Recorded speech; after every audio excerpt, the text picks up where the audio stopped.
J'ai accédé et ouais. Ok. Alors, voilà. A priori, on est sur Facebook.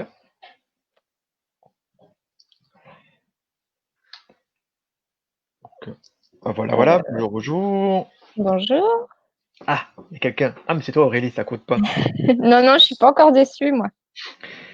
Ok. Alors, voilà.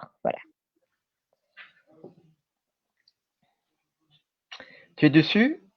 Ouais, je vois. Alors, je suis dessus, je commence à partager sur le site de la ville. Ok. Bonjour, bonjour à ceux qui sont là. Voilà, vous êtes sur l'émission live Coup de théâtre de la Seine-le-Rouen. On est en train de faire les petits réglages, partage, pour que tout se passe bien. On espère qu'on aura 3000 vues sur la vidéo. Ok, je lance sur mon téléphone. Donc, j'ai partagé Ouais. et je regarde que tout fonctionne. Je veux la vidéo, si je la trouve. Alors attention à la boucle, si tu as le son, ça va faire des bzzz.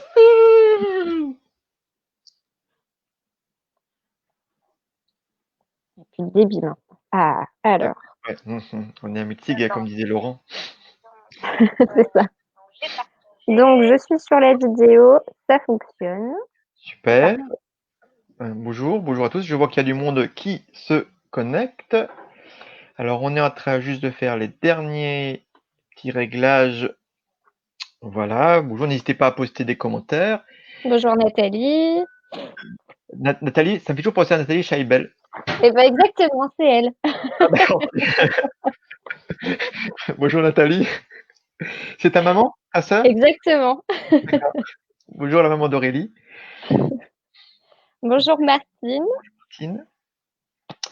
Donc ça me semble bien marcher. Donc on est en direct sur la scène Le Rouen. Alors c'est l'émission live Coup de théâtre. Donc je vous rappelle, la scène Le Rouen, c'est le théâtre à Mutzig dans le centre culturel du château des Rouen. Donc Aurélie, est-ce que tout est OK pour toi? Tout est OK pour moi. C'est parti. OK. Bonjour à toutes, bonjour à tous. Un nouveau numéro de Coup de théâtre. Comme d'habitude, je ne suis pas tout seul. Je suis avec Aurélie. Bonjour Aurélie. Bonjour. Bonjour Philippe. On va peut-être un petit peu rappeler le concept de l'émission.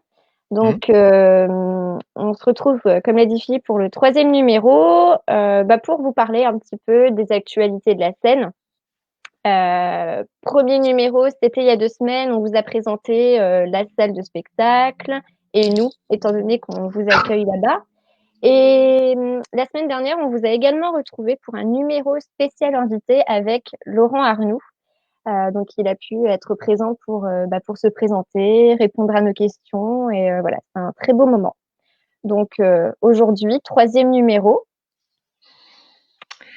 Alors, nous recevons aujourd'hui non pas un invité, mais deux invités. Et pas n'importe lesquels.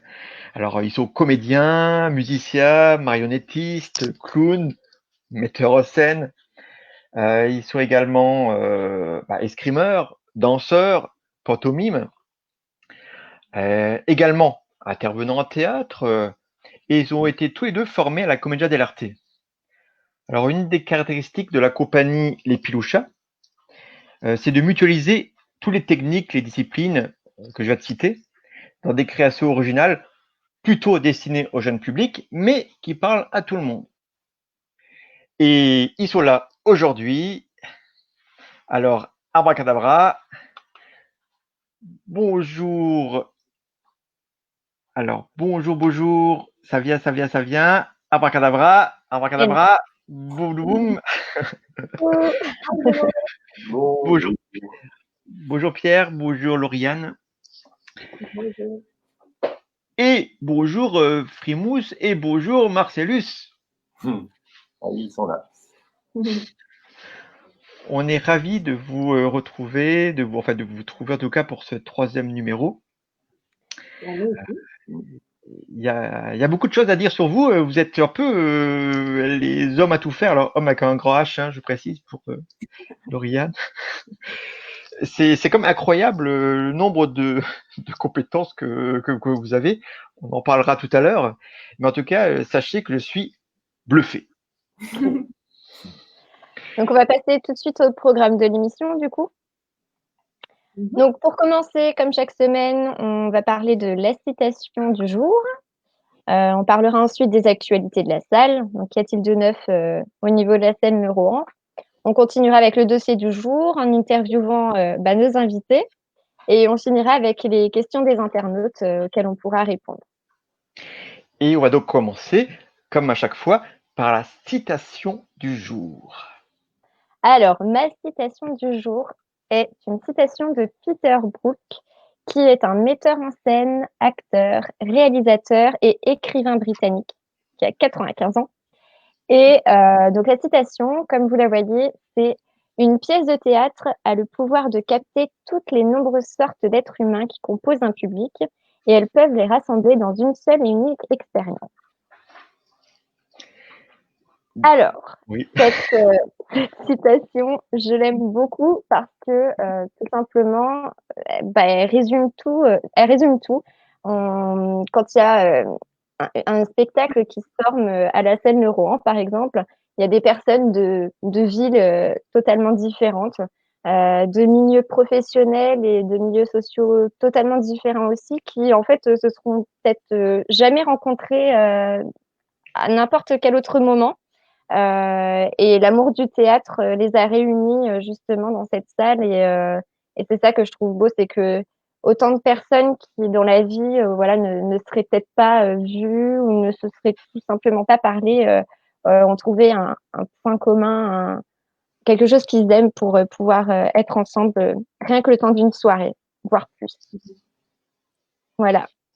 Donc, je ne sais pas ce que vous pensez de cette citation. Bah, c'est exactement la raison pour laquelle on fait du théâtre. Ce qui dit ce cher monsieur Brooke, c'est tout à fait ça. Nous, on fait ce métier-là pour parler au plus de monde possible, pour faire rêver le plus de monde possible et surtout pour faire vivre la culture partout et notamment chez des gens qui ne seraient pas allés d'eux-mêmes. Donc, c'est une forme de théâtre populaire qu'on fait et c'est précisément pour ces raisons-là, pour rassembler le plus de monde possible autour d'un art et faire rêver le plus de monde possible ensemble. Et comme l'a dit Philippe, on fait des spectacles pour l'instant jeune public, mais effectivement qui s'adressent à tout le monde. Et le but, c'est de vraiment toucher chacun. Il trouve un petit peu de quoi prendre dans les spectacles, quoi. C'est ça. Donc voilà un petit peu. N'hésitez pas également, vous, internautes, à nous marquer ce que vous pensez de cette citation. Et du coup, on va pouvoir passer aux actus, Philippe. Alors, les actus. Alors, les actus de la salle, comme la salle est fermée depuis le 15 mars, on pourrait se dire qu'il n'y en a pas beaucoup. Et pourtant, on n'a pas gardé les bras croisés. Et alors, il y a deux choses. Alors, d'une part, on a reçu enfin un document du ministère de la Culture, aide à la reprise d'activité et à la réouverture au public des salles de spectacle. C'est magnifique, c'est un document très très intéressant qui nous apprend que bon voilà, c'est pas très compliqué, il faut s'organiser pour éviter que les gens se croisent lors d'un spectacle. Ça veut dire un sens de circulation unique, un marquage au sol pour que les gens restent à 1 mètre les uns des autres. À la limite, ça va, sauf dans la salle. Parce qu'effectivement, s'il faut garder 1 mètre de distance avec les autres personnes dans la salle, ça veut dire qu'on condamne au moins la moitié, voire les 2/3 de la jauge. Ce qui est quand même très très très problématique pour différentes raisons. Et pour celle dont parlait Aurélie, ça veut dire que où c'est vraiment le spectacle, c'est tous ensemble. C'est pas une salle clairsemée. C'est pas très cool. Hein, si on est juste 3-4 dans la salle, c'est bien mieux de partager cette magie ensemble. Et aussi, tout simplement, financièrement. Alors, peut-être plus pour les théâtres privés qui vivent beaucoup des recettes. Si les recettes sont divisées par 2 ou par 3, c'est un peu compliqué.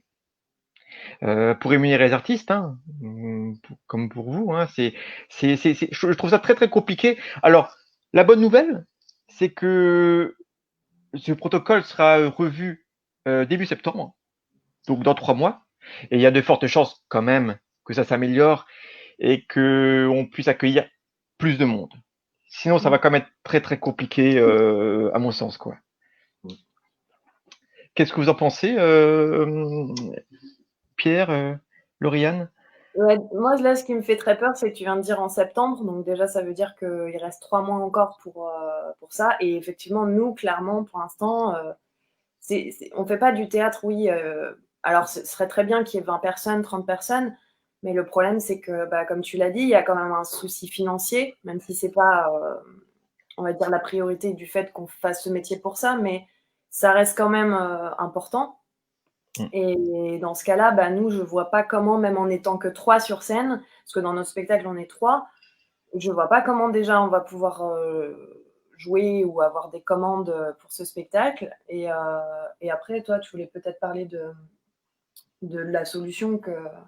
Bah oui, après, moi, je suis pas médecin, mais j'ai pas non plus envie de déchaîner les foules. Mais quand on voit que aujourd'hui, on peut reprendre l'avion, on peut reprendre le métro, on peut prendre le train, enfin voilà, quand il s'agit de travailler et de faire tourner l'économie, on trouve des solutions pour mettre beaucoup de gens dans un espace clos. Mais quand il s'agit de culture et de loisirs, on les trouve pas, les solutions. C'est un peu dommage, je trouve.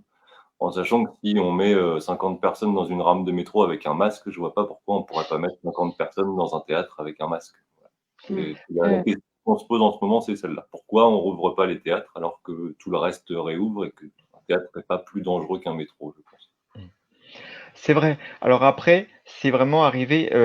Les transports, souvent, c'est contraint, contraint parce que je dois travailler.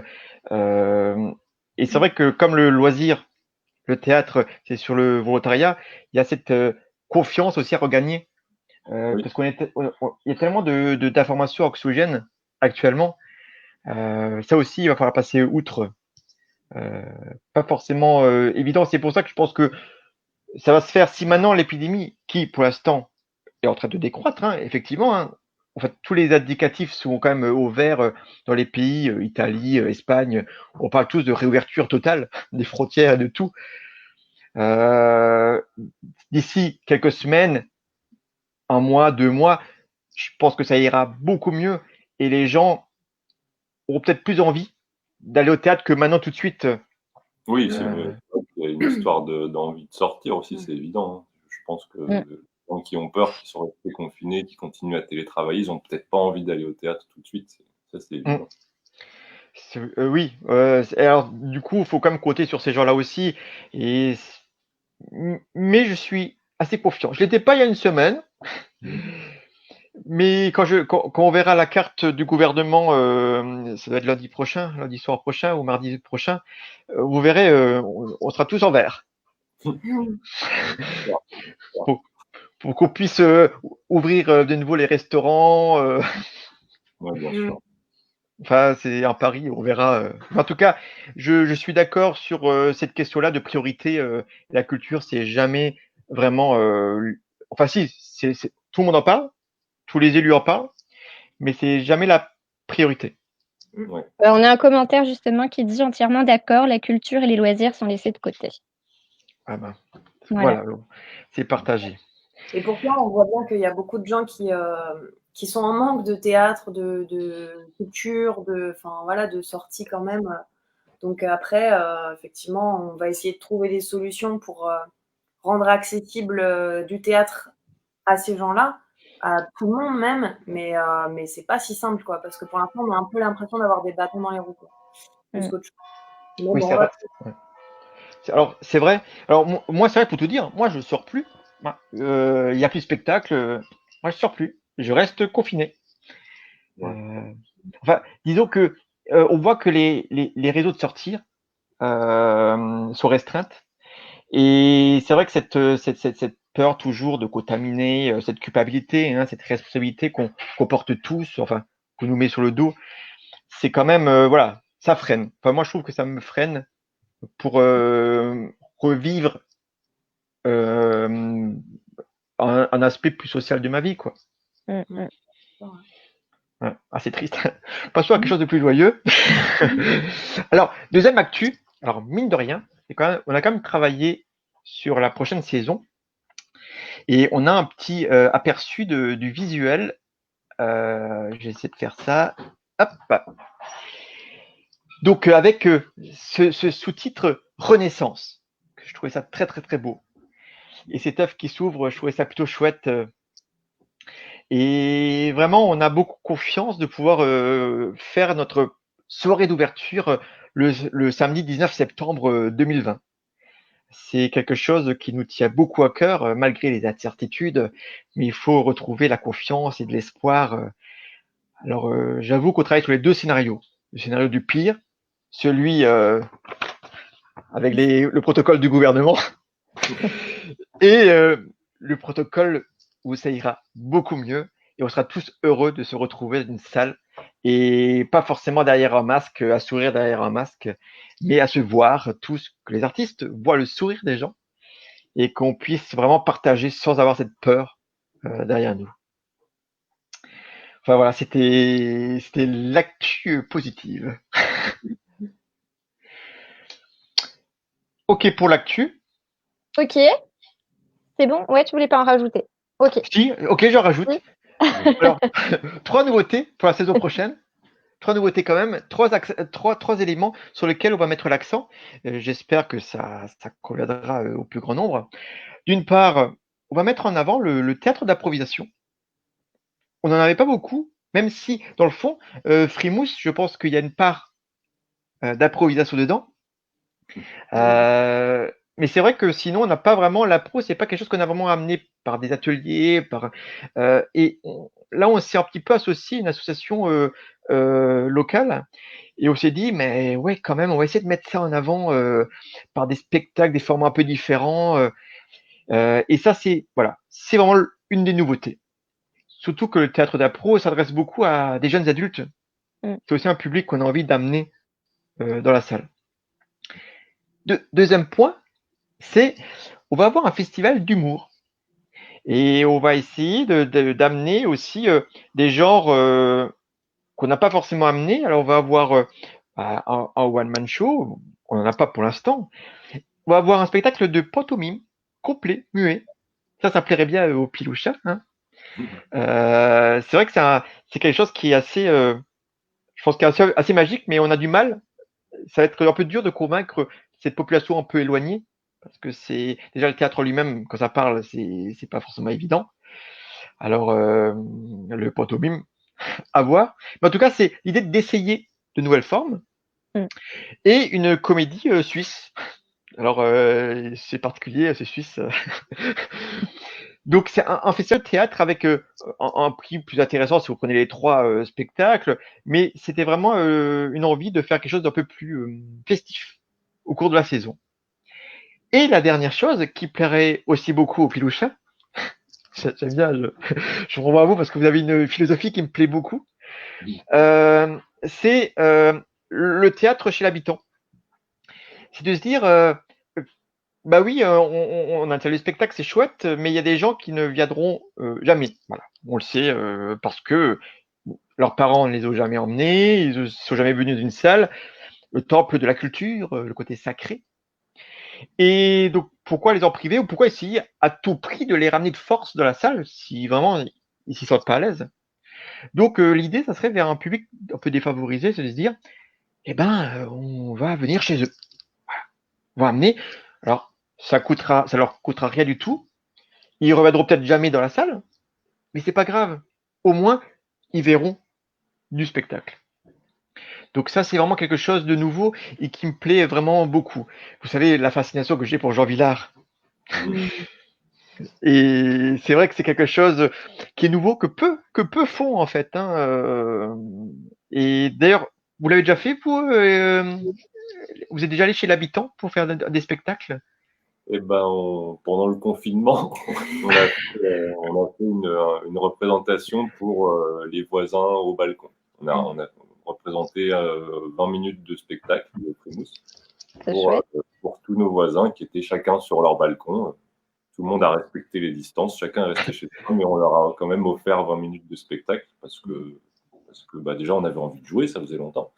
Et puis parce que ça fait partie de notre travail, justement, dans des situations où on ne peut pas aller au théâtre, d'apporter du théâtre aux gens qui n'en ont pas. Ça c'est bien. On va en reparler dans les questions quand on va arriver à votre dossier, le dossier du jour, l'interview des Pilouchas. Alors, on a juste un commentaire qui dit « Il est grand temps de déconfiner les esprits des Pilouchas, ministre de la Culture. » Et c'est la parité, ça sera beau. Donc, Placement. passons au cœur de l'émission, donc nos invités, qu'on nous avons la joie d'accueillir ce soir en live pour notre émission Coup de théâtre à la scène de Rouen. Et donc, les Pilouchas. Les Pilouchas, finalement, vous êtes bien loin de chez nous, hein, vous êtes à Montreuil. Mais en décembre dernier, vous étiez venu nous voir sur la scène Le Rouen jouer Frimousse contre Vent et Galère. Ouais. C'était pour en décembre, pour les fêtes de Noël. Et c'était vraiment, vraiment top, top, top. J'ai quelques photos qu'on va partager à ceux qui n'étaient pas là. Donc ça, c'est une image que j'aime beaucoup, hein, très vaillante, puisque c'était quand même une aventure un peu maritime, hein, pirate, l'aventure, la grande aventure, avec un grand A. C'était vraiment, voilà, j'aimais beaucoup cette image. Celle-là, je l'aimais bien parce qu'il y a Marcellus. Et oui, copain Marcellus. Et j'ai remarqué qu'il y avait peu de photos de Marcellus. Ouais. Parce qu'il est moins présent, Marcellus. Il est là au début surtout pour aider Frimousse. Et puis, une fois qu'il a aidé, il se débrouille un peu plus tout seul. Et c'est vrai que ce qui était aussi bien dans ce spectacle, et ce que j'aime beaucoup dans les spectacles, c'est quand il n'y a pas de temps mort, de mise en place. On voit Jérémy qui met en place le décor, alors que Marcellus entrait faire son petit truc. Et ça, je trouve ça génial parce que ça fait une fluidité dans les enchaînements naturels. C'est qu'on a bien travaillé parce que c'est la chose la plus difficile à mettre en place. C'est vraiment les transitions entre nos scènes pour qu'on ait vraiment cette sensation que tac, on arrive dans l'autre scène, on n'a pas vu comment, et hop, on passe à la suite de l'histoire. C'est quelque chose que je vois beaucoup. C'est une vraie distinction entre, enfin, à mon sens, hein, entre le théâtre professionnel et le théâtre amateur. Dans le théâtre amateur, il y a souvent ces pauses après l'acte ou autre. Je parle pas de la pause buvette, hein. Certains ont le malheur d'avoir 5 actes et de faire une pause de 20 minutes buvette à chaque acte. C'est dangereux. Mais je vois souvent dans les pièces pro, et c'est là où c'est fabuleux, hein, c'est que ça se met, ça s'arrête jamais. On change de lieu, des décors, c'est des effets de lumière, des effets de décor qui bougent. C'est génial. Et ça se voit pas. On s'en fiche totalement qu'ils mettent le décor à gauche. C'est pas grave. C'est fluide, c'est rythmé. Et ça, je pense pour le spectateur, c'est vachement important. Après, là, c'est vrai que c'est un spectacle qui, finalement, a très peu de décors, puisque la comédia, normalement, on est sur tréteau, mais on peut aussi le faire là, comme sur la photo sur scène. Et on est parti du principe qu'on avait 5 cubes, et c'est tout. On fait tout le spectacle avec ça. Et au final, on peut tout faire, en fait. Donc, c'est assez pratique aussi, parce qu'on change très vite d'endroit et tout ça. Rien qu'avec ces 5 cubes, après, on arrive à avoir un imaginaire un peu différent, quoi. C'est génial parce que on voit aussi bien le comédien, parce que finalement, le théâtre, c'est les comédiens avant tout. Et c'est la présence sur scène. Et c'est vrai que avec quelques cubes, un petit fond, en fait, vous faites vivre des aventures, des histoires. On se perd, on voyage avec vous. Et ça, c'est vraiment chouette. Alors, continuons nos petites images. Alors ça, c'est là qu'on voit Jérémy, votre comparse, qui faisait les bruitages en direct avec toute sa petite galerie d'objets. Ah tiens, je vois une lampe tempête. Elle servait aussi pour les bruitages? Non, elle est juste présente au début du spectacle, cette lampe, pour installer l'univers, et puis après, elle reste là, parce qu'elle garde l'univers avec elle, disons. En fait, de tout le spectacle, elle n'est pas éteinte. Donc, tant qu'elle n'est pas éteinte, le spectacle n'est pas fini, en gros. C'est un peu ça l'idée. Et après, là, dans la main, on ne voit pas bien, mais c'est ce qu'on appelle une boîte à tonnerre. On a customisé un peu et qui lui permet de faire un gros bruit de tonnerre pour les ambiances. D'accord. Et d'ailleurs, justement, c'est parce que finalement, les bruiteurs, c'est presque c'est un métier. Bruiteur, c'est un métier.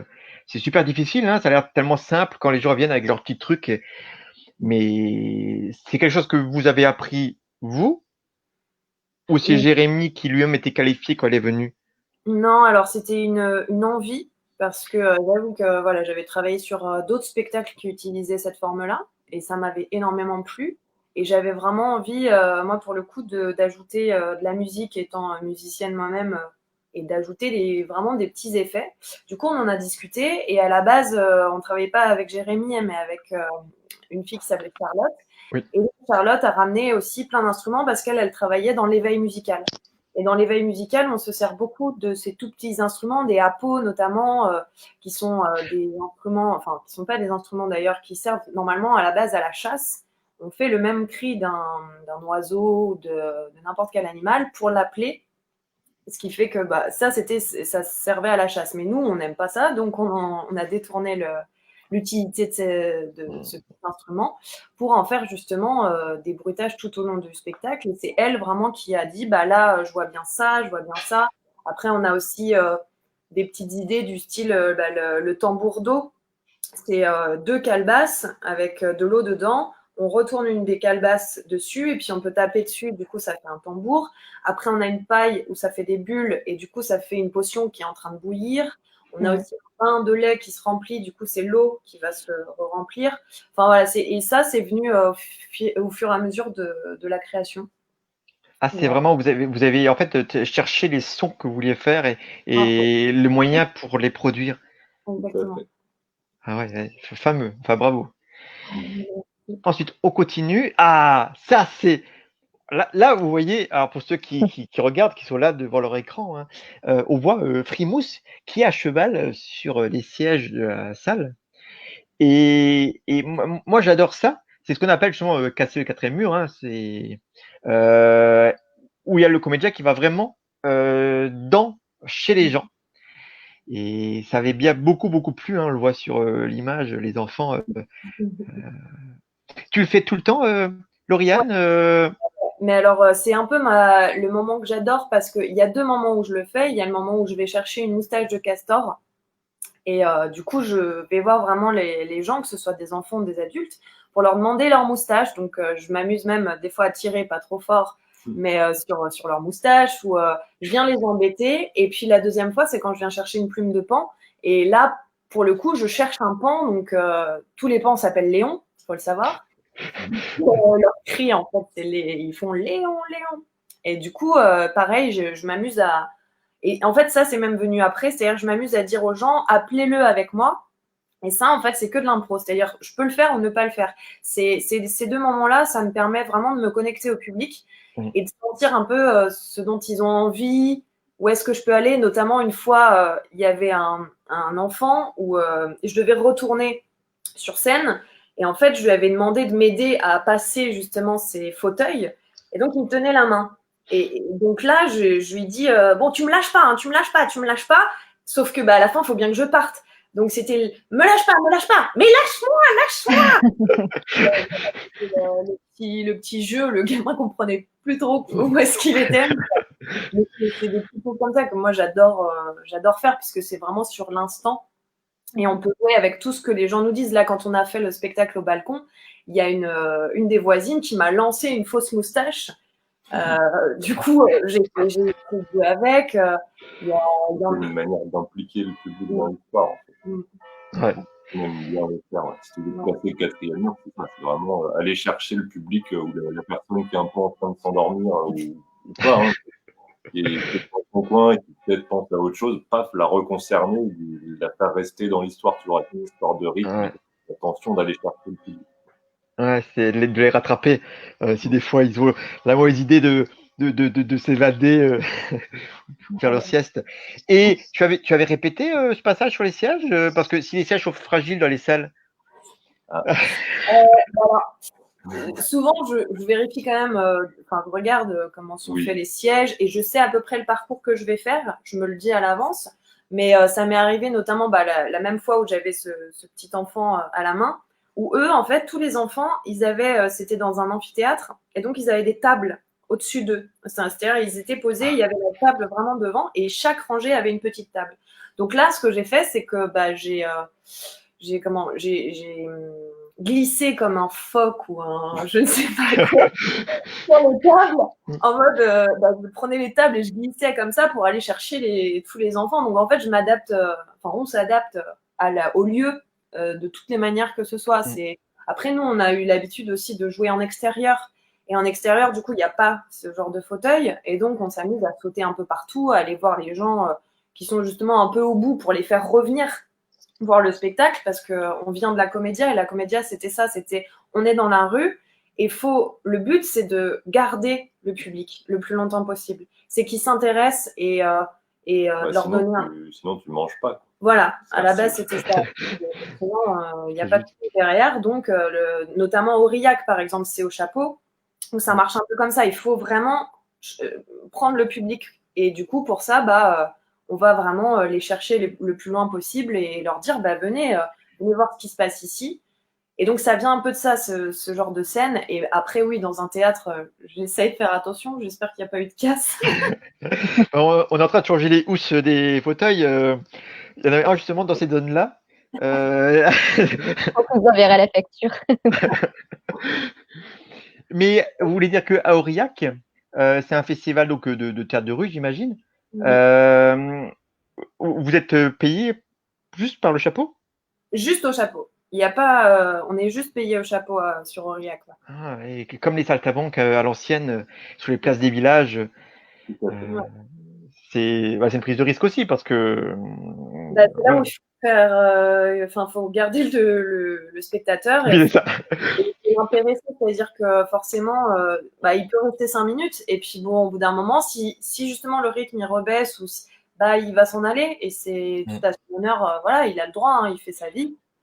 Donc c'est à nous de vraiment lui faire passer un bon moment. Et souvent, quand on fait passer un bon moment, voilà, c'est même 5 €, mais en fait, c'est vraiment, on se dit, il a donné un tout petit truc selon aussi ses moyens. Et c'est ça important, c'est quand on lui a fait passer un bon moment pendant 1 heure, et c'est ça qui est assez magique. C'est une bonne question, parce qu'on voit beaucoup d'événements maintenant en participation libre. C'est un vrai choix entre un prix fixe et à l'envie. Ça revient, mais on voit que les gens, quand ils aiment, ils donnent. Oui. C'est à la conscience en fait de chacun. Si on se disait, si nous on va voir un spectacle et qu'on a vraiment aimé, on va donner parce que ça le mérite en fait. Et c'est un petit peu ça le principe. Mais je sais pas si vous voulez rajouter quelque chose. Non. Et si vous n'avez pas aimé, vous ne donnez pas. Après, il faut reconnaître le travail. Voilà. Je plaisante évidemment. Tant pis, si on est mauvais, on mange pas. C'est ça la qualité de l'artiste, c'est ça. Si le spectacle est pas bon, tu manges pas. Il y avait même à l'époque, c'était en fait, notamment, ça me fait penser à Harlequin Valet de Maître. Dans cette pièce, il y a beaucoup de tirades, une sorte de monologue, donc en tirade. Et à la fin de la tirade, tout est fait pour que le public applaudisse. Donc ça concerne un comédien. Et en gros, à la fin du spectacle, si le comédien n'avait pas eu son applaudissement, il mangeait pas. Donc, on était élevés là-dedans, quoi. C'est surtout ça. Voilà. Comme quoi, on peut relativiser la dureté de la vie des artistes aujourd'hui par rapport à une certaine époque. On a une production aujourd'hui. C'est ça. Et donc, dernière image, on parlait justement de ce côté un peu de rue, d'aller chercher les gens. Si vous vous rappelez bien, en décembre, dans l'après-midi du spectacle, vous avez fait les sorties d'école. Enfin, vous avez fait la sortie d'école, sans mauvais jeu de mots. Vous avez fait l'animation des chansons pour justement, pour vous faire connaître tout simplement qu'il se passe quelque chose. Parce que a priori, il y a des gens qui ne savaient pas qu'il y avait un spectacle juste à côté de leur école, dans le château. Et parade, c'était bien. Enfin, moi, ça m'avait vachement plu. Et on a pour nous mettre dans les personnages, la plupart du temps, c'est des parades. On fait ça beaucoup sur le Festival d'Avignon, notamment. C'est un peu le même principe. Et nous, on est assez friands de ça parce que ça met en énergie, ça permet de se reconnecter avec son personnage et puis d'aller jouer avec les gens aussi. Et je sais qu'on a gagné quelques personnes qui sont venues grâce à cette intervention. Donc c'était vraiment, vraiment, vraiment chouette. En tout cas, moi, je peux vous dire que votre spectacle, ça m'a vraiment beaucoup plu. Aurélie le dirait aussi, mais c'était vraiment, c'est à ce côté magique, et c'est là où on se dit que c'est un spectacle finalement universel. On n'aurait pas dû le vendre comme du spectacle jeune public. Ça restreint beaucoup le vrai public qui aurait pu venir et profiter de ce spectacle. Et c'est vraiment un conseil aussi en termes de communication, d'en parler aussi au théâtre qui vous accueille, de dire attention, pas jeune public. Exactement. On a un commentaire qui dit go, go, go, Fribous. Bon, on va passer à l'interview du coup. Et voilà. Donc, la grande question. Pourquoi les pilouchas? Alors, donc, les pilouchas, faudrait que je le vois écrit. Il y a 3 parties dans piloucha. Il y a pi, loup et chat. Pi, c'est moi, parce que je m'appelle Pierre. Lou, c'est moi. Lou, c'est elle, parce que son nom de scène, c'est... Loulou, enfin, mon surnom de comédienne, on va dire, c'est Loulou. Donc, Lou. Et chat, c'est la fameuse musicienne dont on vous parlait tout à l'heure, avec qui on a créé le spectacle et avec qui on a créé la compagnie au départ, qui maintenant est partie vers d'autres horizons parce qu'elle avait d'autres projets, d'autres aventures à vivre. Et donc, on a quand même décidé de garder le nom Piloucha parce qu'on avait déjà commencé avec ce nom et c'est compliqué de changer de nom au milieu d'une aventure. Donc voilà, Piloucha, c'était les 3... ça sonnait bien. Donc, les 3 membres fondateurs de la compagnie. Un grand mystère dévoilé. Voilà. Et alors, justement, maintenant passons à votre présentation. Est-ce que vous pouvez vous présenter chacun et surtout aussi définir finalement ce terme qui revient tout le temps, la commedia dell'arte. Parce que moi, je connais la pizza dell'arte, mais je pense que c'est pas forcément lié. Voilà, si vous pouviez un peu en parler également. Bon, on se présente, on commence par se présenter. Je m'appelle Pierre, voilà, je ne vais pas vous dire mon âge parce qu'il a atteint l'âge où on ne le dit plus. Et je dis on parce qu'on a fait la même école avec Lauriane. Mais pas en même temps. Mais pas en même temps. C'est une école justement de commedia dell'arte, sur quoi on va revenir juste après. Donc une école dans laquelle on apprend l'escrime, la danse, le mime, le chant, le jeu masqué, l'acrobatie. Qu'est-ce que j'ai oublié? Enfin, voilà, c'est une école pluridisciplinaire qui a, en plus d'être pluridisciplinaire, la particularité d'offrir à ses élèves la possibilité d'aller jouer au Festival d'Avignon et de faire énormément de représentations pendant la scolarité. C'est-à-dire que dès la fin du premier trimestre, on se retrouve devant un public dans un spectacle. Et c'est un peu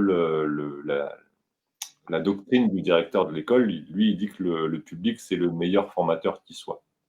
Donc, on s'est pris des bonnes hontes, comme quand on était à l'école, parce qu'on n'était pas fini de former, qu'on s'est retrouvé devant des publics énormes très vite. Donc, quand tu n'es pas formé, que tu as 20 ans et que tu arrives devant un public, tu apprends vite. Voilà, tu n'as pas le choix. Voilà, à peu près. Et après, ta compagnie. Et oui, du coup, à l'issue de cette école, moi, j'ai fondé avec mes camarades de promotion une compagnie qui s'appelle la Compagnie des Passeurs, avec qui on travaille depuis 10 ans. Si vous êtes bon en calcul mental, vous trouverez peut-être mon âge. Et avec qui on travaille sur du Shakespeare et du Molière adapté avec les codes de la commedia dell'arte. Donc sur tréteau avec des masques, des combats, des pantomimes, etc. Voilà. Ouais. Et moi, c'est Lauriane.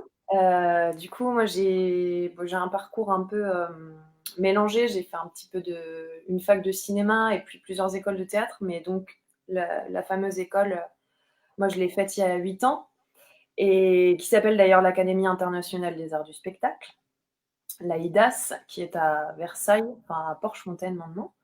Et effectivement, je me rappelle très bien, dès la première semaine, d'école, on est allé à Montreuil, dehors, pour essayer de faire un petit extrait d'Arlequin Valette de Maître et de faire venir le public et de le faire rester.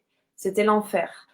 Parce que du coup, on savait pas faire ça du tout, on avait des masques, on comprenait pas, mais en fait, c'était hyper instructif parce qu'on a compris tout de suite ce qui marchait pas, pourquoi le public partait, pourquoi il restait.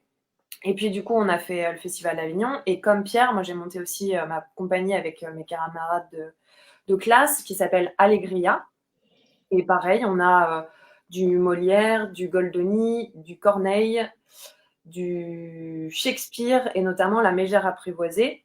Et Pierre fait partie maintenant de ce projet aussi. Il est venu sur le projet parce que c'était notre dernière création, la 5e, qui mélange du clown et de la comédien un petit peu, enfin les codes de comédien, mais il n'y a pas de masque du tout pour le coup. Voilà. Et puis ça fait 1 an et demi qu'on a fondé les Pilouchas maintenant. C'est tout jeune. Ouais, c'est tout jeune. En fait, on avait d'abord l'idée du spectacle Frimousse contre Vents et Galères, qui a du coup 2 ans. Et après, on a constitué la structure et on est parti dans l'aventure, quoi. Actuellement, vous êtes d'accord dans vos compagnies que vous avez créées, chacun et chacune, vous avez toujours une actualité. Donc, Pierre, toi, tu joues toujours. Oui, bien sûr, bien sûr.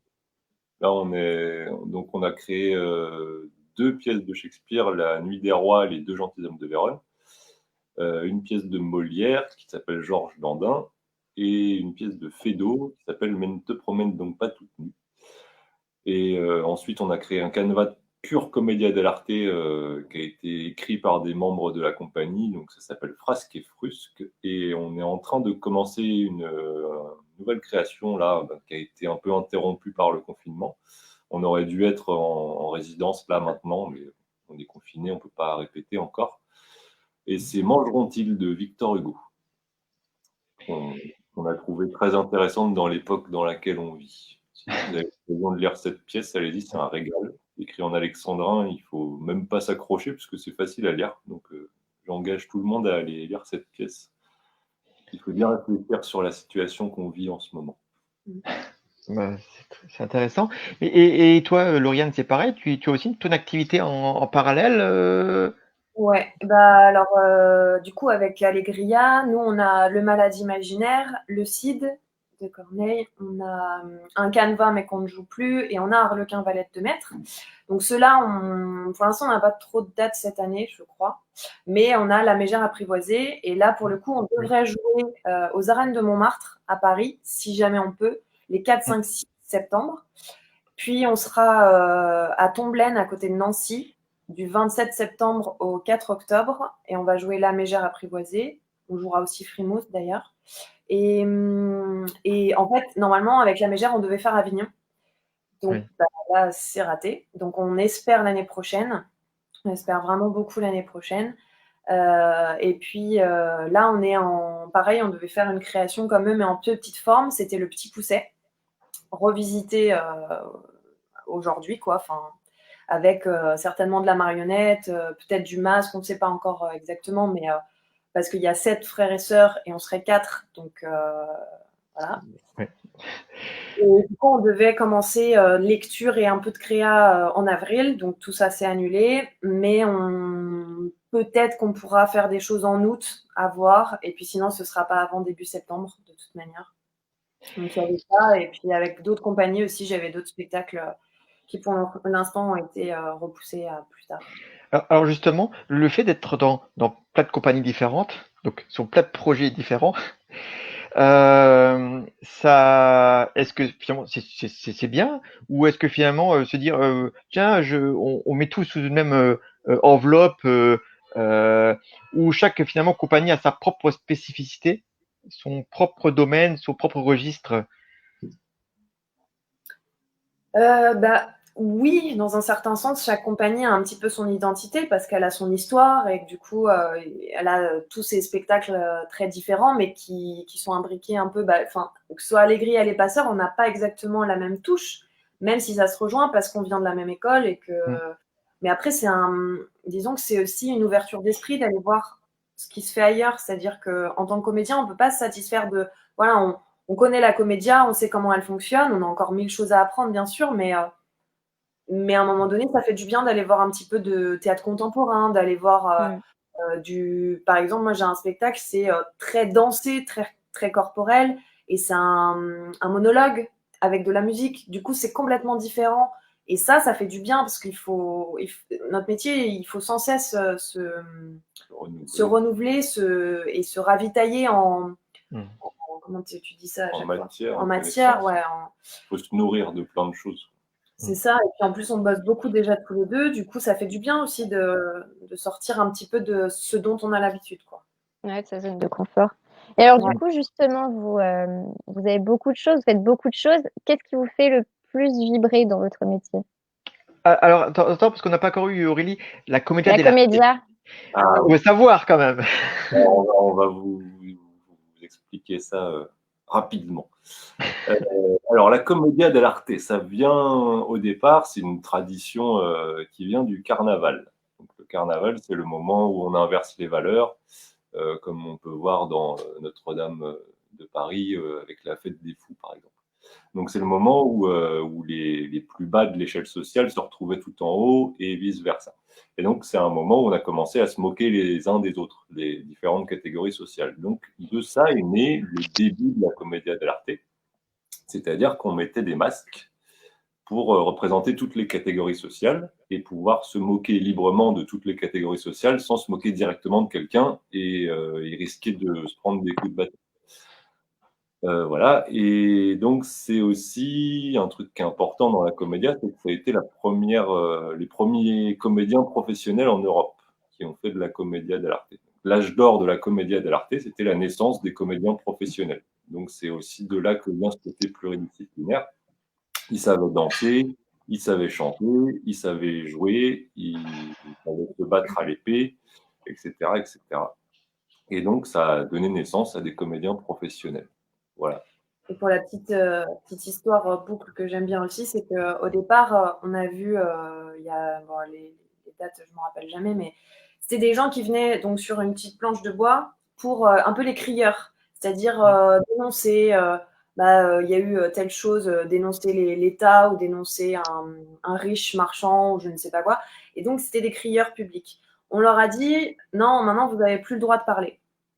Qu'est-ce qu'ils ont fait? Ils ont commencé à mimer. On leur a dit, alors je crois qu'il y a même avant. Ils ont chanté. Ils ont chanté d'abord. Puisqu'on leur a interdit de parler, ils ont d'abord chanté. On leur a dit non, vous n'avez plus le droit de chanter. Du coup, ils ont fait chanter le public et né le karaoké. On leur a dit non, il ne faut plus qu'il y ait de son du tout et né le mime. On leur a dit non, vous n'avez pas le droit de rester sur place. Et né les chevaux avec des petites estrades qu'on faisait tourner tout le temps.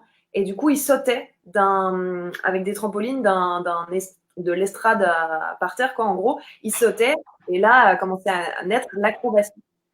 Et c'est en fait tout ce cheminement qui amène à la commedia dell'arte, qui amène à ce côté pluridisciplinaire. C'est un art satirique qui a survécu en se réinventant en permanence. C'est fameux, malin. on peut dire. Ouais. Le côté populaire, du coup, ça vient du fait que, vu que c'était des professionnels, c'était leur seul moyen de subsistance. Donc, il y avait ce côté aller chercher le public, avoir un jeu très extrême pour intéresser les gens, parce que s'il y avait personne à la fin du spectacle, on n'avait pas d'argent et on mangeait pas. C'est pour ça qu'on a inventé les salles, pour enfermer le public. Voilà. Et pour faire payer à l'entrée. C'est ça. Ouais, voilà. Donc bon, super. En tout cas, merci parce que moi-même, j'avais jamais entendu cette façon de décrire la commedia dell'arte. Il n'y a pas d'histoire de pizza, donc je suis un peu déçu, mais c'est. Un personnage soit napolitain.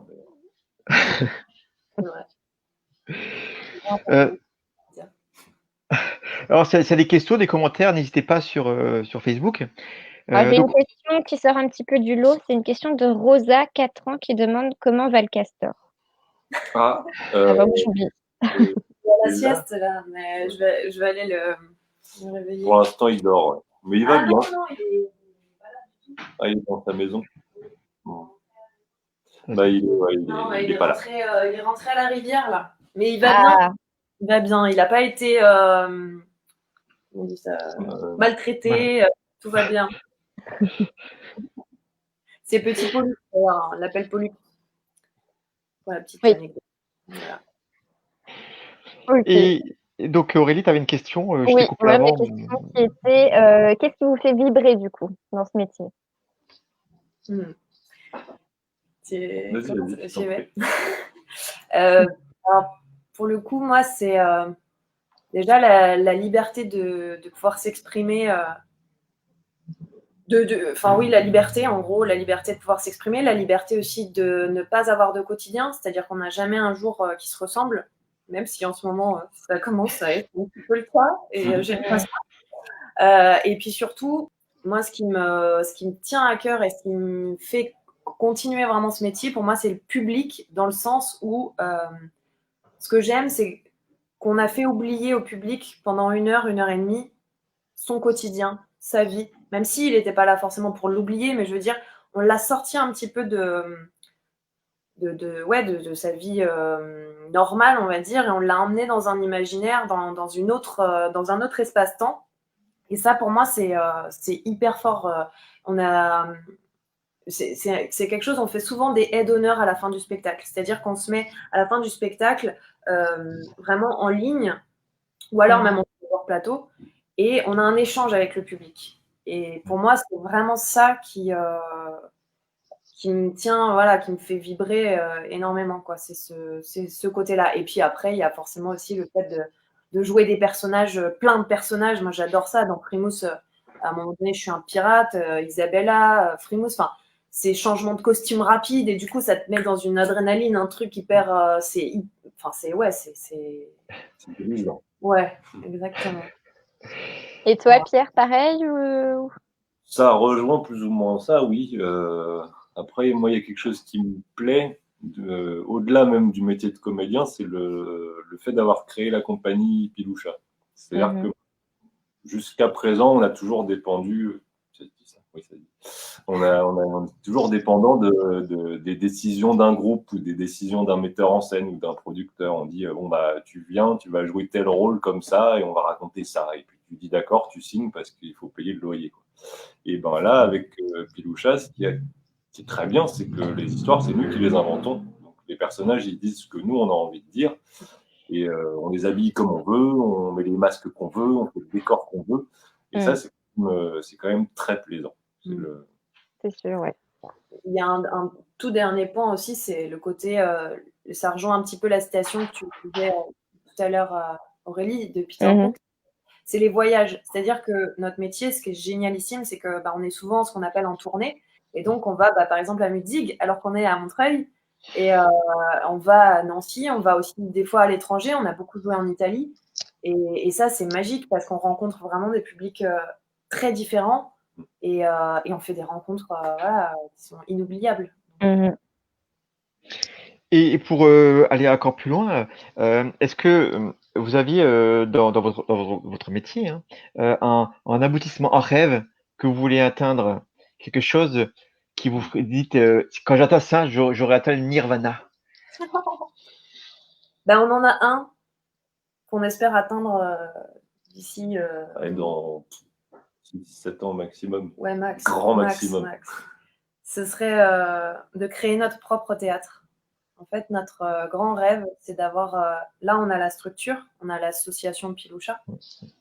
On a un spectacle, on va sûrement en avoir d'autres, mais le but, ce serait d'avoir notre théâtre avec notre maison juste à côté, un petit potager et une buvette peut-être, et pouvoir accueillir déjà aussi faire des résidences pour les compagnies, qu'on puisse leur prêter un lieu de répétition, que nous, on ait aussi notre propre lieu de répétition, qu'on puisse faire aussi des ateliers avec les enfants, avec les ados, avec les adultes, et puis qu'on puisse faire une programmation à terme aussi. Enfin, ça, c'est un de nos grands rêves, encore plus depuis le confinement.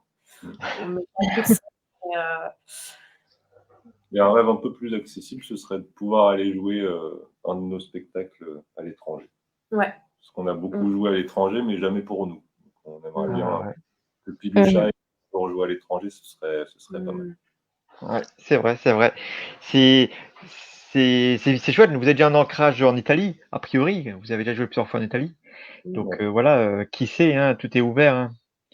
Et surtout, on a, après cette période un peu difficile, on en parlait tout à l'heure, hein, il est possible qu'il y ait une vraie envie, à un moment, des salles, des gens, de dire, oui, on veut de nouveau se divertir, on veut de nouveau voyager, on veut de nouveau du spectacle vivant.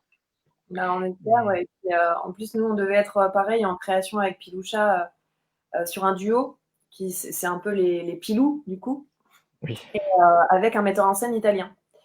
Et du coup, bah, il n'a pas du tout pu venir, et nous, on n'a rien pu faire non plus, mais ce serait plutôt un duo sur un conte, à la base, de rue, et donc mixer clown rue, musique, et de la musique, ouais, bien sûr. Mais c'est un premier pas, hein. Je pense que c'est un métier qui fonctionne beaucoup par le réseau, par les contacts. Et avoir déjà ce contact italien, voilà, c'est une porte qui s'ouvre. C'est un début. Voilà. Alors, on parle beaucoup de choses positives depuis tout à l'heure, mais est-ce qu'il y a des aspects négatifs dans votre métier? L'argent. Non, c'est pas vrai. En plus, on n'est pas à plaindre. Ce qu'on disait, je sais plus si on disait quand est-ce qu'on disait ça, mais par rapport aux premiers comédiens de la Comédie dell'arte, nous, on a quand même un truc formidable en France qui s'appelle le statut des intermittents du spectacle, et qui nous permet quand même d'avoir une sécurité entre les moments, entre deux contrats. On a quand même une indemnisation de l'État. Ça marche comme le chômage, hein, mais au moins on est reconnu comme des personnes au chômage et on a quand même une sécurité. Mais oui, donc le côté négatif du métier, moi je dirais que c'est ça. C'est qu'entre deux contrats, parfois, bah, ça arrive qu'on s'ennuie un peu quand il y a des longues périodes sans travail. Et puis, bah, il y a des mois un petit peu difficiles parfois.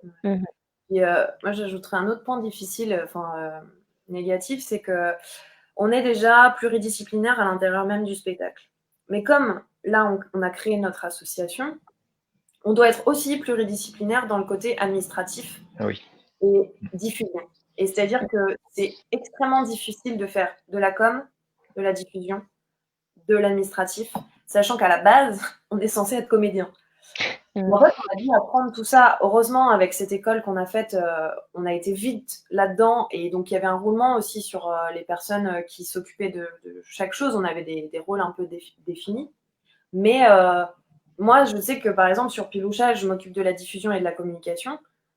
Ça m'angoisse parce que déjà, c'est pas mon métier à la base. Et même si j'ai le contact assez facile, c'est pour ça que je le fais et avec très grand plaisir. Mais c'est toujours très difficile de déjà défendre son propre projet parce que bah, on joue dedans, donc on n'a pas de point de vue extérieur.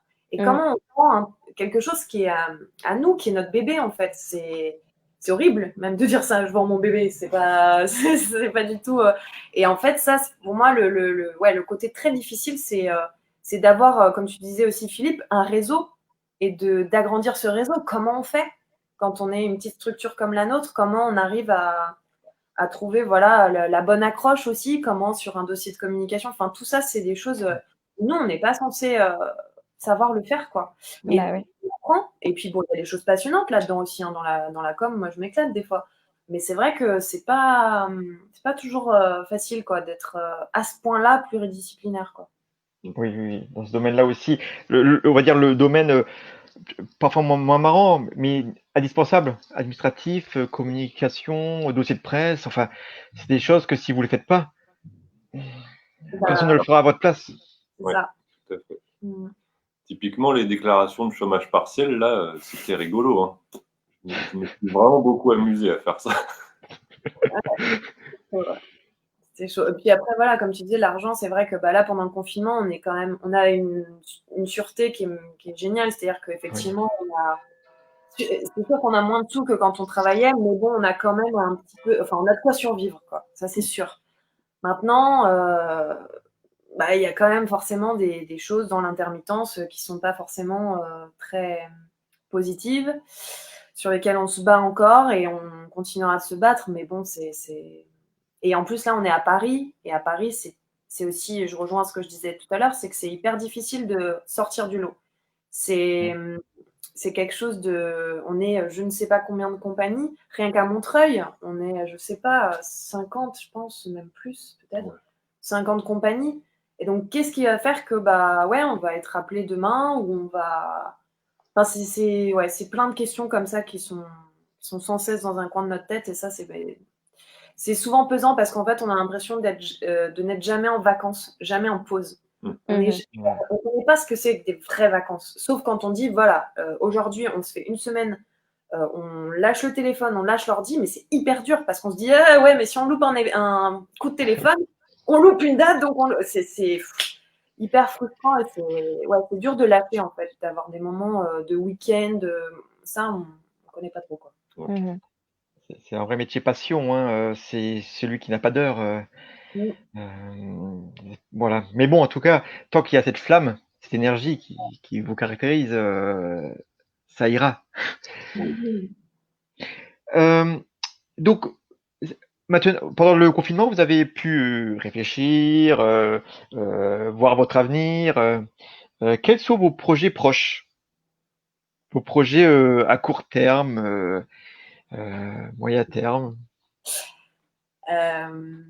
Alors, du coup, on a commencé en fait, on a envie de faire un livre sur Frémos. Un livre voilà, en dessin. Un album. Un album, ouais. Entre l'album tout petit et le roman jeunesse. Un peu un objet hybride entre les deux. Donc, ce serait presque un roman graphique, quoi.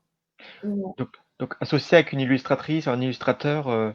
Oui. Alors, on travaille, on peut le dire ou pas? C'est bien de plus piège, donc on travaille avec une illustratrice qui se trouve être ma belle-sœur, mais ça n'empêche qu'elle a plein de talent et qu'elle est formidable. Voilà. Donc elle a commencé là, elle commence à travailler sur les premières propositions d'illustration pour les personnages. On n'est pas encore à la phase finale où on n'a pas encore décidé de quelle scène on voulait illustrer, etc. Le travail d'écriture n'est pas non plus terminé, parce que évidemment c'est une pièce de théâtre. Pour l'adapter en roman, il faut réécrire beaucoup de choses. Donc on est dans ce travail-là. Et la deuxième chose, c'est on commence à préparer la suite de Frimous. Ça, c'est le scoop! On va certainement, c'est commencé déjà. On a les grandes lignes, disons, de la suite de Frimous. Voilà. Donc on n'est pas encore dans le concret non plus. Pour l'instant, on a dégagé les grandes idées qu'on veut faire apparaître dans ce texte. Et puis moi, j'ai profité du confinement pour commencer à m'instruire sur l'écriture de scénario. Donc, on va se servir de ces connaissances-là pour rendre une pièce encore plus fouillée que la première. Et quelque part, alors c'est pas de la démagogie, j'ai vraiment envie de vous reprogrammer avec la suite. Non mais c'est quelque chose, parce que c'est un genre qui me plaît beaucoup, et en plus vous êtes plutôt un peu sympathique, et ça me plaît beaucoup, et surtout il y a aussi cette partie qu'on n'a pas du tout développée, c'est justement ce rapport au scolaire. On le prévoirait avec vraiment une intervention aussi dans l'après-midi pour les classes, question que il y a un lien qui se fait aussi, et il y a un partage en amont. Ça pourrait aussi amener des enfants le soir même voir le spectacle aussi. Ouais. Oui, avec grand plaisir, ça c'est sûr. Surtout le but là, c'est de faire Frimous 1 en mieux, je dirais. Frimous 1, le retour.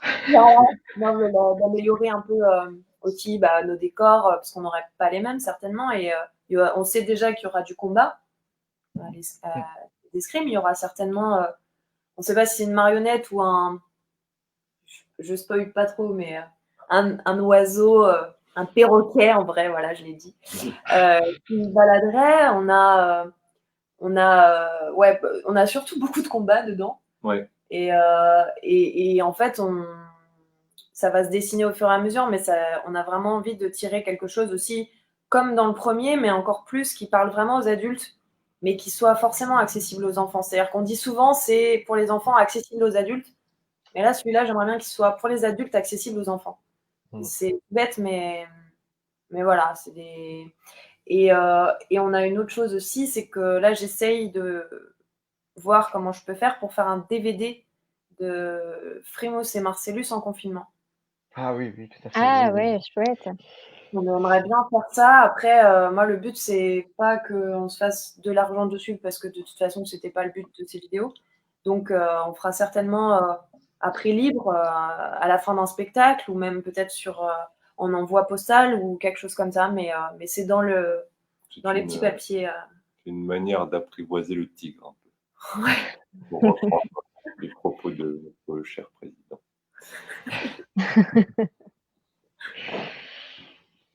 Mais c'est des beaux projets. Et encore une fois, c'est des registres des nouveaux. Vous aimez bien la diversité, la variété, que ce soit dans les disciplines ou dans les différents arts finalement. Puisque c'est des métiers, à chaque fois, c'est écrire un scénario, c'est différent que juste d'être comédien. C'est tellement de choses différentes. Mais en même temps, dans un processus de création, c'est la magie. Hein, si tous ces petits bouts mis ensemble forment vraiment le beau spectacle qu'on attend. Bah ouais, puis quand on l'a joué la première fois, c'était waouh, ça y est, en fait, on y est. On a travaillé pendant 1 an pour avoir ça, mais c'était assez magique, ouais. Mais là, juste dans l'actualité aussi, en septembre, du coup, on aura normalement 2 dates à Tomblaine. On aura aussi 3 représentations dans la même journée à Rouen. On ne sait pas si ce sera à septembre ou octobre. On a toutes les dates du printemps qui sont reportées au mois de septembre. Ça va être dense, ça va être rythmé. On a beaucoup travaillé en septembre. Normalement. Ça va rattraper. Alors, on espère qu'il ne va pas y avoir une conséquence néfaste un petit peu de ces bouchons dans tous les théâtres de France qui ont reporté massivement sur cette fin d'année, et avec le risque que le public se disperse, se divise dans cette... Tout est en même temps. Bah oui, et puis rien que là, nous, on a justement Jérémy, notre troisième, il nous a dit qu'il avait déjà plein de contrats qui risquent de tomber en septembre. Et en fait, on a tout, c'est-à-dire mars, avril, mai, juin, juillet, août, paf, en septembre, sur 1 mois. Du coup, c'est hyper compliqué, quoi. Ouais. C'est... Comment on va faire? Pour l'instant, on ne sait même pas s'il sera disponible. Bon, après, il y a son super remplaçant aussi, José Luis, qui est musicien aussi. Mais bon, d'ailleurs, c'est lui qui a fait ses superbes masques. Ouais. D'accord. Ça fait un marathon en septembre. Ouais, ça va être compliqué, ouais. Ça va être très compliqué. Mais bon, on travaillera. On sera là. Et du coup, la semaine dernière, avec Laurent Arnoux, on lui a posé une petite question concernant le confinement et notamment l'abondance du numérique gratuit pendant le confinement. Vous en pensez quoi? Est-ce que c'est positif, négatif? C'est un peu les deux, moi, je pense. Parce que c'est formidable qu'il y ait autant d'artistes qui se soient mis à faire des choses pendant le confinement, à créer, et surtout avec une générosité assez dingue, parce que personne n'a rien fait payer pendant ce confinement. On a eu des pièces de la Comédie Française à la télé, on a eu je sais pas combien de groupes qui nous ont fait des concerts en live sur Zoom ou sur des plateformes comme ça. Donc c'est formidable. On a tous eu accès à une culture gratuite et de qualité pendant 2 mois, donc c'était très bien. Mais après, il ne faut pas oublier qu'il y a des gens qui travaillent derrière.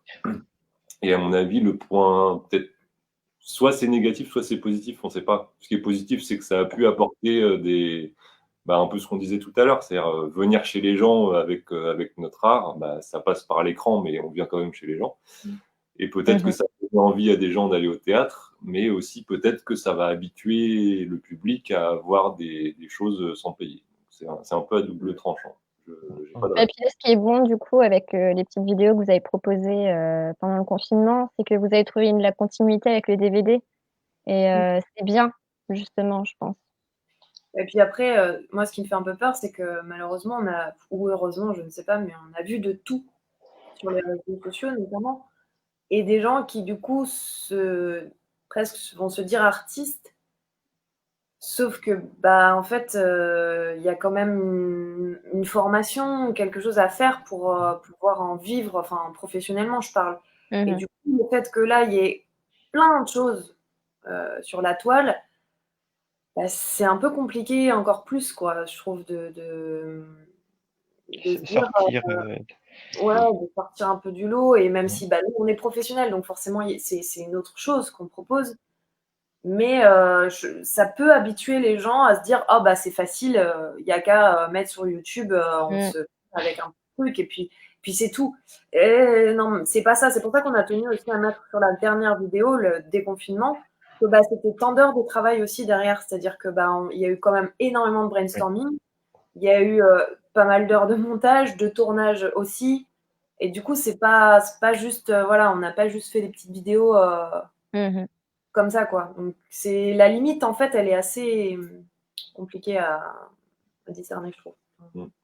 C'est comme tous les métiers, hein, on se rend jamais compte de la difficulté ou de l'investissement que demandent les autres métiers parce qu'on les connaît pas de l'intérieur. Ouais. Et c'est un peu le travers. Après, les réseaux sociaux, ça fausse toujours un peu les informations, hein. Il y a une abondance.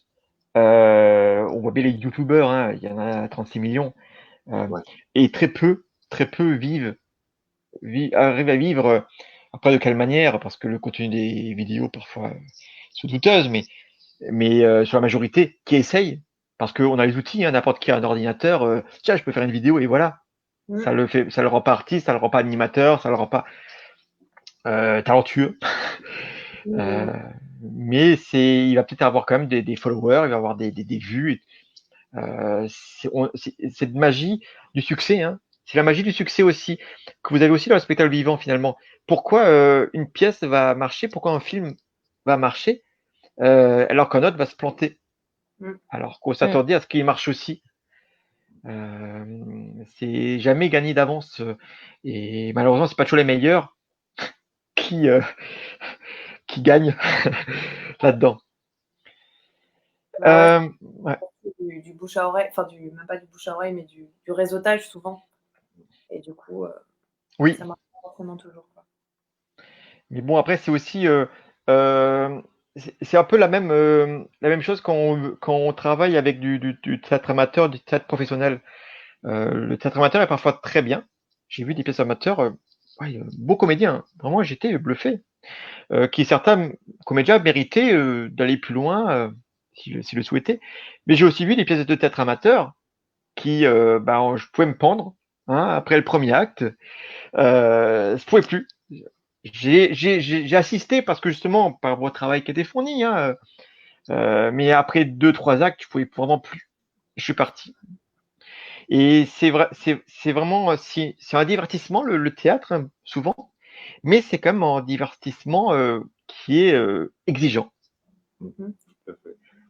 Et beaucoup de gens ont tendance à l'oublier. Ils se disent, bah tiens, j'ai 2-3 répliques, je fais du théâtre et c'est bon, voilà. Et le théâtre amateur a l'avantage d'avoir une communauté, les proches, les amis, qui remplacent artificiellement les salles. Que quand on fait venir des comédiens de Montreuil, on n'a rien. Enfin, personne ne vous connaît chez nous. Les gens vont vraiment venir par intérêt pour le spectacle et pas parce qu'ils vous connaissent. Et ça rend d'autant plus fort cette façon de faire, finalement, de dire que le public se déplace pour ce que vous leur montrez. Bien sûr. Voilà, c'était une petite parenthèse. Et alors justement, Macron, on parlait beaucoup de Macron en souterrain. Macron, par rapport aux comédiens qui sont un petit peu à la ramasse, en peine actuellement, qui n'ont pas de salle pour jouer, qui sont a proposé de soutenir l'intervention scolaire vers les jeunes. Donc c'est gentil, c'est super, c'est génial. Est-ce que vous avez eu vent de cette mesure qui s'est concrétisée, des contacts ou... Ah, Alors, il y a un truc qu'il faut savoir, Ouais. c'est que ce qu'a proposé Macron dans son discours complètement allumé, parce qu'il parlait aux artistes et qu'il faut être allumé apparemment, il nous a proposé deux choses, de faire des répétitions ouvertes, ce qu'on fait déjà en fait depuis 10 ans, mais ça fait, oui, enfin depuis qu'on fait du théâtre, on fait ça. C'est-à-dire qu'on a toujours travaillé avec des collèges, il y a plusieurs créations de la Compagnie des Passeurs qu'on a même créées dans un collège à la Courneuve, qui avait une salle de spectacle et qui nous ont fait on a fait un partenariat avec eux. Où on allait faire des ateliers avec les élèves et les élèves venaient voir les répétitions au fur et à mesure que le travail avançait. Et on a fait la première représentation dans le collège pour les élèves. Donc c'est quelque chose qui existe et ça, on l'a fait il y a 10 ans. Donc ça existait déjà avant que Macron soit président, ce truc-là. Et d'aller faire des ateliers dans les écoles, tous les comédiens le font. Enfin, un comédien sur deux le fait déjà depuis qu'il est comédien. C'est pas du tout nouveau comme proposition. Et ça existe déjà et ça se fait déjà beaucoup. Seulement, il y a une chose, c'est que c'est très encadré au niveau de le statut des intermittents du spectacle est très encadré et on ne peut pas faire tous les métiers avec ce statut. Et justement, il y a un petit peu un vide juridique sur les ateliers. En vrai, ce qu'on fait, nous, c'est de la mise en scène avec des élèves, puisqu'on vient, on leur propose une pièce, on les dirige, on crée un spectacle. Donc, c'est ni plus ni moins que de la mise en scène. Mais il y a quand même une phase avant le travail de mise en scène qui est un travail d'atelier où c'est de la formation des élèves, plus ou moins. Et ça, on n'a pas le droit de le faire. On n'a pas le droit de se déclarer comme formateur. On a le droit de le faire, mais 60 heures par an, je crois, pas plus. En sachant que 60 heures par an, c'est rien du tout quand on a 3 groupes d'élèves, c'est pas assez. Donc peut-être que ce qui peut être bien dans ce qu'il a proposé, c'est que ça débloque ce vide juridique et que les comédiens puissent officiellement et légalement aller travailler dans les écoles d'une manière encadrée. C'est-à-dire en étant assurés, etc. Parce que pour l'instant, c'est pas très encadré, quoi. Et aussi peut-être d'avoir des soutiens financiers pour les établissements scolaires pour faciliter l'accueil d'artistes professionnels. Tout à fait. Mais pour le moment, c'est surtout les villes qui financent ce genre d'initiative. Même des profs. Ou des professeurs qui arrivent à choper des subventions ou des mécénats, même parfois. Je sais que moi, je travaille dans, je dirais pas où, pour pas, mais où il y a un atelier qui est financé par la SNCF, notamment. Parce que c'est une subvention de la SNCF pour aider les enfants de ce quartier à avoir accès au théâtre. Parce que c'est ce qu'on appelle une REP+, c'est des enfants qui sont en difficulté souvent. Et donc... Mais c'est exactement ce qu'il a dit aussi, c'est-à-dire il nous disait dans son discours un peu d'aller chercher justement notamment les jeunes qui sont défavorisés, les jeunes qui n'ont rien à faire, qui n'ont pas assez d'argent pour aller rentrer au pays, comme il disait, ou aller en colonie de vacances. Mais en fait, c'est des choses qu'on fait déjà, c'est-à-dire que déjà, même l'été, il y a des stages, il y a des petites pendant des semaines avec des centres sociaux, avec et j'ai un ami et moi-même, j'ai travaillé un petit peu avec lui là-dedans, dans des IME. Donc, c'est des élèves qui sont handicapés. Et on a travaillé en prison, on a travaillé avec des trisomiques. Enfin, c'est des choses, en fait, qu'on fait déjà. Donc, concrètement, et puis, tu demandais si là, tout de suite, à l'instant T, on a eu vent de quelque chose qui a été mis en place. Il n'y a rien. Il en a parlé, mais c'est comme, il parle de l'année blanche. Mais de toute façon, juste après, il a dit, l'année blanche, j'en veux pas parce que je veux pas que les gens, ils ne travaillent pas. Et du coup, concrètement, on ne sait pas. Il n'y a rien. Rien. Oui. Oui, bon, bref, il aurait mieux fallu qu'il n'intervienne pas sur le sujet de la culture. Oui. Après, ouais. Bah oui. Je vais pas dire tout après, moi, ça m'a un peu dégoûté de monter Robinson Crusoe avec mes gamins l'année prochaine, du coup. Ouais. Mais bon, c'est non, si il fallait, je pense qu'ils disent quelque chose, mais ce côté à la cool, parce que c'est quoi? C'est parce qu'on parle à des artistes, donc on est à la cool. Ben non, en fait, c'est aussi important, c'est aussi sérieux, en fait, ce métier. Comme un autre. Voilà. Et j'ai eu un peu la sensation que si on n'était pas pris au sérieux, en fait. Oui, enfin, sans faire de politique, ça manquait vraiment de mesures précises. Ça restait des généralités dans le fond. Et c'est un peu dommage parce que beaucoup de gens attendaient justement, bah tiens, qu'on s'intéresse un petit peu aussi à leur côté, avec des caps, des directions précises. Et là, finalement, c'était, en fait, débrouillez-vous, voilà. Avant tout. Ouais. Oui, c'est ça. Bon, bah on va Ben, on va passer. peut-être. Ah, pardon. Non, vas-y, je te laisse parler. Du coup, j'allais vous proposer de passer à une petite série de questions un petit peu plus rapide, un petit peu plus tac au tac. Ouais. Donc, quel est votre lieu préféré? Matera, pour moi, en Italie, enfin pas dans les Pouilles justement, mais je sais même plus où, En Campanie. en Campanie.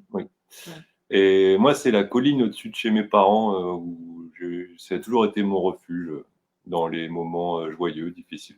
C'est une petite colline à l'entrée de la forêt avec des chevaux. Cadre bucolique.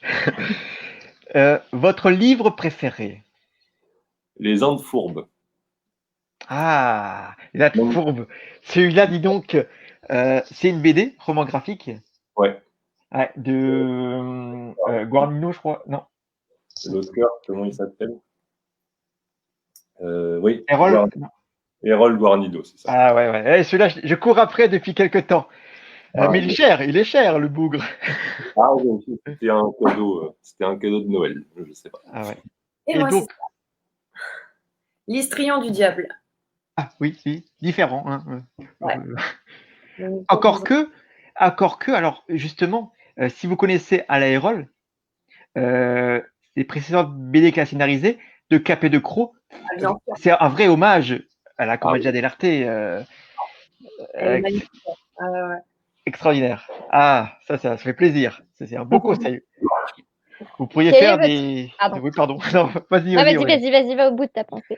Non, je me suis dit que vous pourriez faire des conseils littéraires aussi sur YouTube. Ouais, Ouais. pourquoi pas.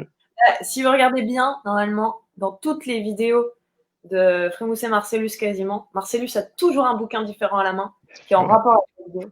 Mais il y en a pas mal déjà. Mm. En conseil, bon, il y a des trucs, c'est un peu spécial. Mais... Ok. Quel est votre film préféré? Vas-y. Moi, j'en ai deux en vrai, j'arrive pas à choisir. Enfin, Tu même peux dire les deux si tu veux. on va dire le Hook, parce que Hook, Ouais. pour moi, c'est voilà. Et Fisher King. C'est Terry Gilliam pour Fisher King. C'est avec Robin Williams, Jeff Bridges, et c'est un film qui raconte, on va dire, la quête du Graal et comment l'un sauve l'autre et l'autre sauve l'un, mais de manière complètement Gilliamesque, si ça se dit. Ouais. Mhm. Jamais vu, mais c'est vrai que j'entends beaucoup parler. Faudrait que je me rattrape. Et toi, Et Pierre?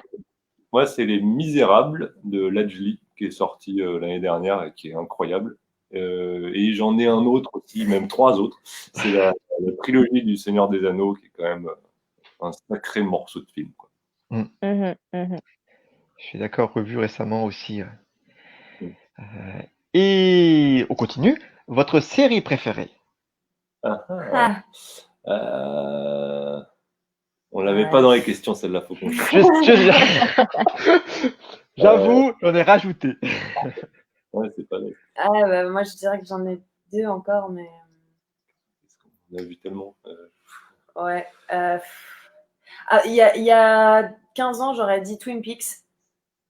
Mais c'est trop. Enfin, je sais pas, faudrait que je la revoie aujourd'hui.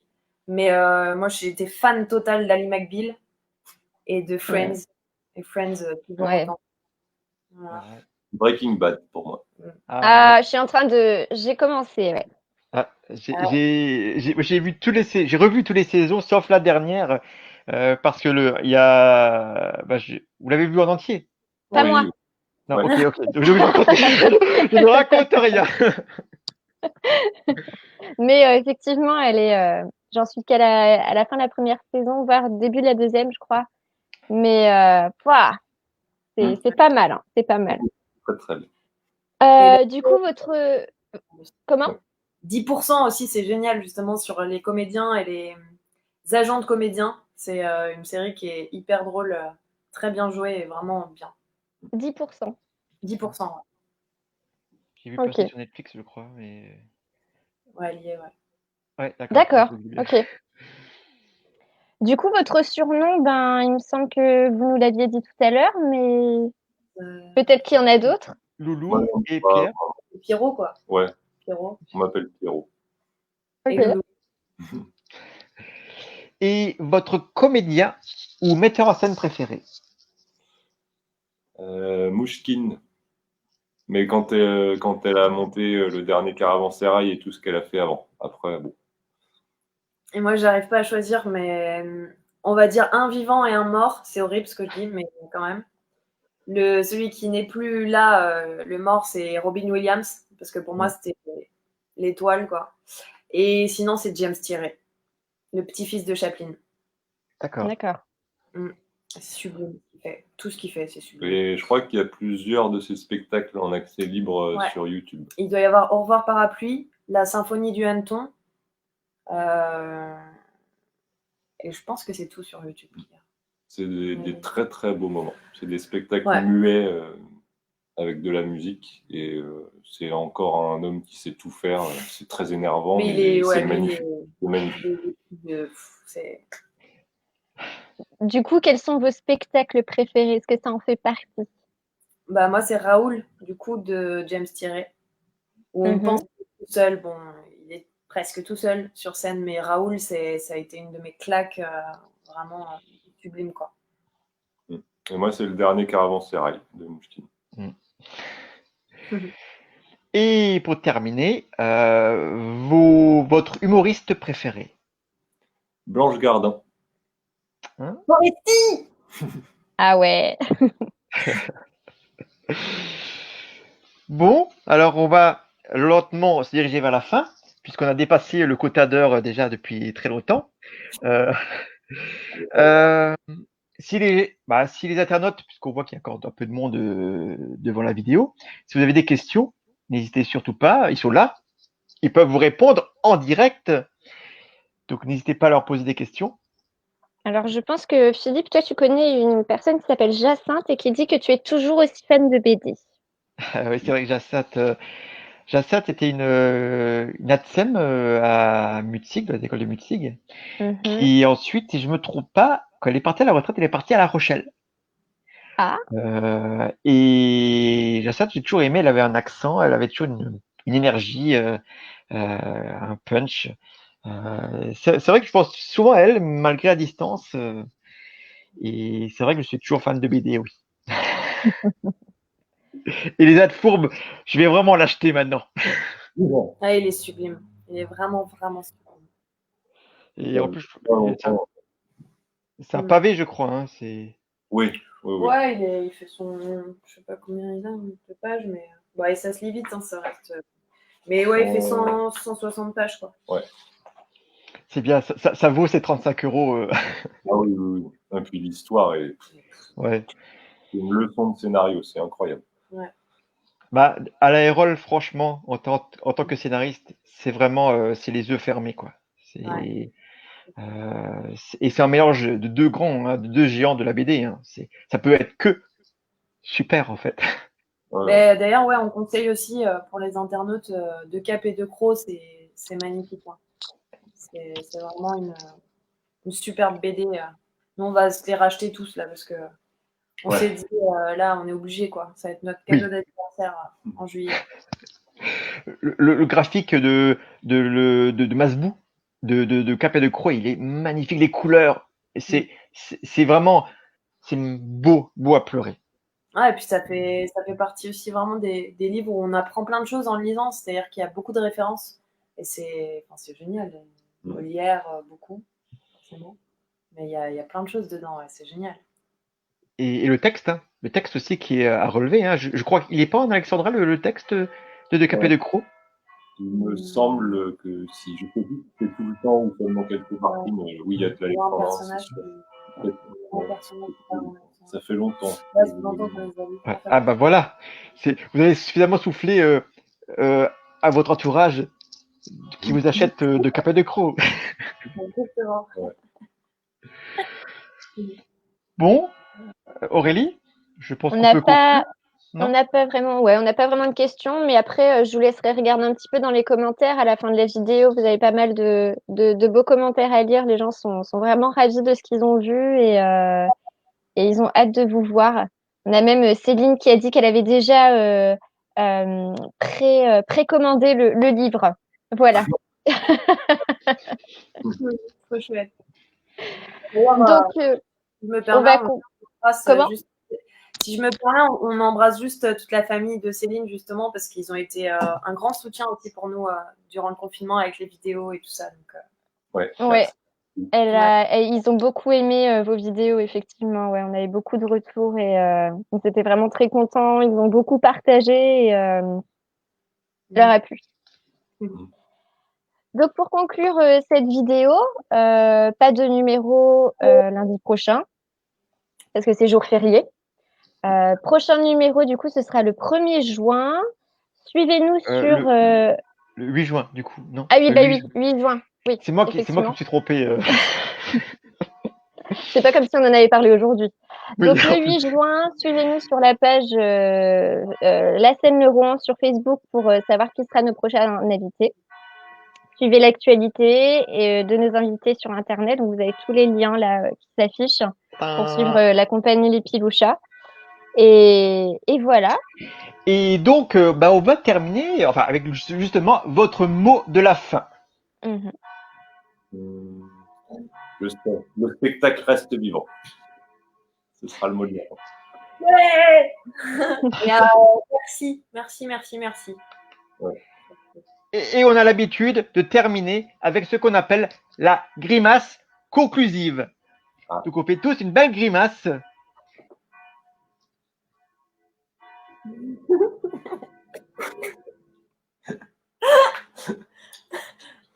Et on est tout seul. Je pense qu'il a éteint. Ils nous ont laissé tout seul. C'est la grimace conclusive. On est encore en live. Ah tout bon? seul. Ah non. Et comment on fait? Au revoir.